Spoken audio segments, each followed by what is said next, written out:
Olha, gente, Jaffa ou Jope, tá? Em português, Jaffa ou Jope.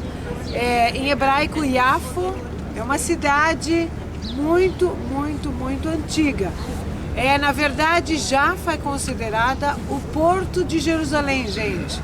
Quer dizer, quando tem que trazer alguma coisa para Jerusalém, vem por Jaffa, porque Jerusalém está em cima da montanha, certo? Jerusalém não tem mar. Só de cristal.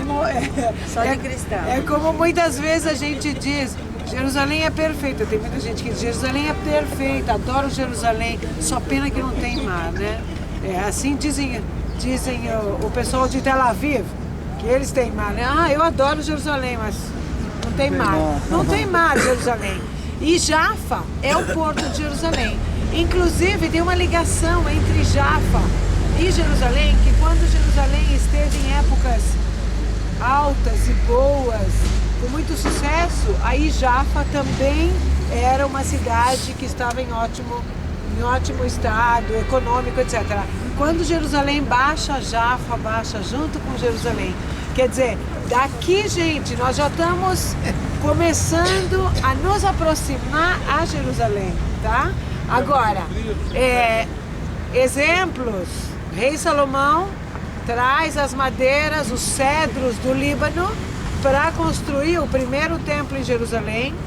Para onde é que chegam as madeiras do Líbano? Pelo porto. Para Jaffa, lógico, porque aqui põe as madeiras dentro da terra e daqui se leva as madeiras para Jerusalém.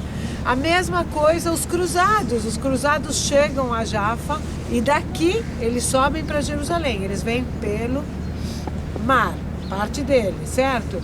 Quer dizer, assim que Jaffa é uma cidade muito antiga. Hoje em dia, Jaffa passou a ser uma parte de Tel Aviv. Tel Aviv, a cidade grande que eu expliquei para o meu grupo, a primeira cidade hebraica no Estado de Israel, quer dizer, uma cidade judia moderna.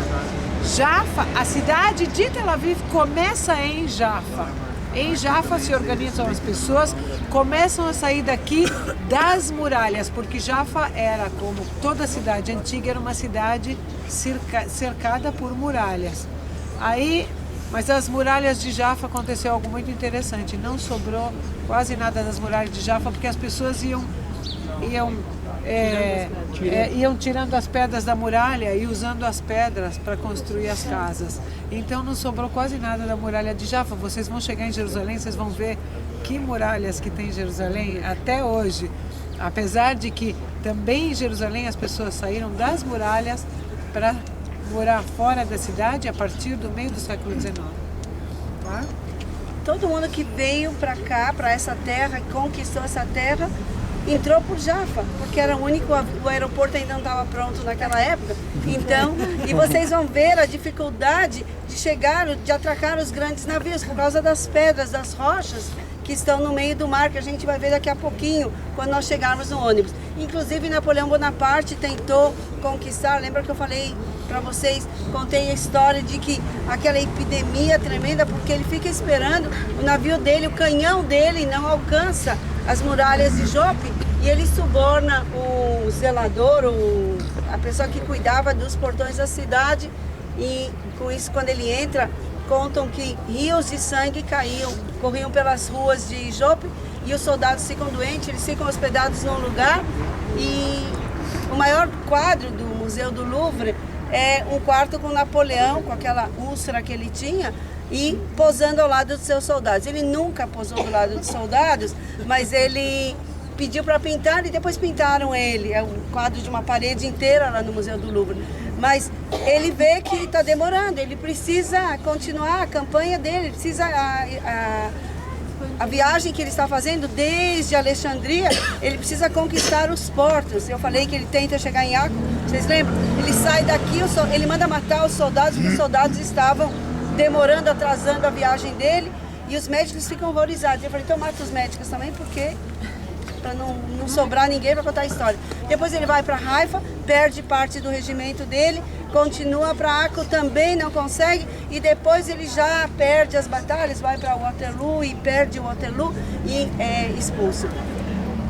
A gente sabe que as portas de Nicanor, do templo, do primeiro templo de Jerusalém, são atiradas no mar. Quando eles chegam aqui em Jope, as portas estão aqui. Então, todo mundo chega aqui com as dificuldades. Esse é o porto que é usado até 1937. Até quem foi até o shopping do Porto ontem, viu que aquele porto também não funciona mais. Então, o porto de Haifa é construído, o porto de Asdod, o porto de Eilat e o porto de São João de Acre, e o porto de Cesareia, que nós vimos que esses dois não estão mais em uso, né? Ok? Vamos continuar por onde? Amanhã de manhã era um porto muito antigo, que era um porto que era usado já na época do rei Salomão. O rei Salomão traz os cedros do Líbano para o porto de Jaffa ou Jope. Esse porto aqui de Acre era um porto pequenininho. Eles chegam por Jaffa, Jope, e aí eles vão para Jerusalém. Em primeiro lugar, eles querem conquistar Jerusalém. Porque Jerusalém, todo cristão sabe que Jerusalém é o lugar principal onde Jesus foi crucificado, etc, etc. Então, é o lugar mais sagrado, tá? Então, em primeiro lugar, eles vão para Jerusalém. Agora, os cruzados tiveram aqui quase 100 anos. Então, os cruzados têm, assim, diversas etapas no assentamento deles.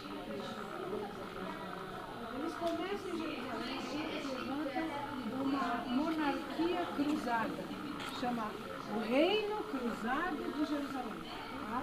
Aí começam sentando lá, vão construindo as coisas deles, tal, vão procurando os lugares sagrados, e vocês ainda vão escutar sobre isso quando a gente chegar lá. E aí, devagarinho, eles começam a se assentar no país todo. E é um processo muito interessante, porque, pensem nisso, eles vêm da Europa, com todas as organizações da Europa, com todos os costumes, toda a forma de construir que é europeia medieval, tá? Quer dizer, eu estou falando do século 11 depois de Cristo. Eles chegam aqui em 1099. Chegam no século 11 depois de Cristo.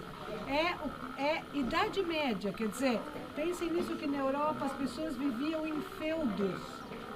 Quando cai o Império Romano, as pessoas vivem em feudos. Por quê? Porque tem muita insegurança. Insegurança pessoal, as pessoas estão com medo. Que cai o Império Romano, não tem lei, não tem juiz, não tem nada. Tá? Então eles vão viver em feudos. Aí começa o que se chama o feudalismo. Porque eles vivem em feudos. Então pega um aristocrata, que ele era o senhor feudal e ele era um soldado do rei. E se cria uma hierarquia, né, que o rei é o pico dessa hierarquia. Então vão ter os aristocratas mais altos, depois os aristocratas um pouco mais baixos, e cada um serve ao seu senhor. Agora, cada feudo desses, cada aristocrata desses, ele tinha a sua terra. Dentro da sua terra moravam os servos desse aristocrata, que eles recebiam a segurança do aristocrata e eles trabalhavam a terra e forneciam para o dono deles a comida, faziam todos os trabalhos, etc. O aristocrata, ele era um soldado, mas os servos, eles não são servos, eles não são soldados, tá? Agora, isso a gente tem que entender como é que eles vêm da Europa para cá. Porque eles vêm com uma forma determinada de pensar, certo? Agora, parte das ordens que se criam depois dentro da igreja, essa gente, eles são cristãos muito fervorosos e eles vêm para cá atrás de uma chamada do Papa. O Papa chama os cristãos a voltarem à Terra Santa e conquistar a Terra Santa. Então vocês podem imaginar, é uma quantidade enorme de pessoas que saem a pé da Europa e vêm a pé até aqui, gente. No meio do caminho, uma parte morre, uma parte fica doente, e os reis também, tem brigas entre eles, tem os reis franceses e os reis alemães.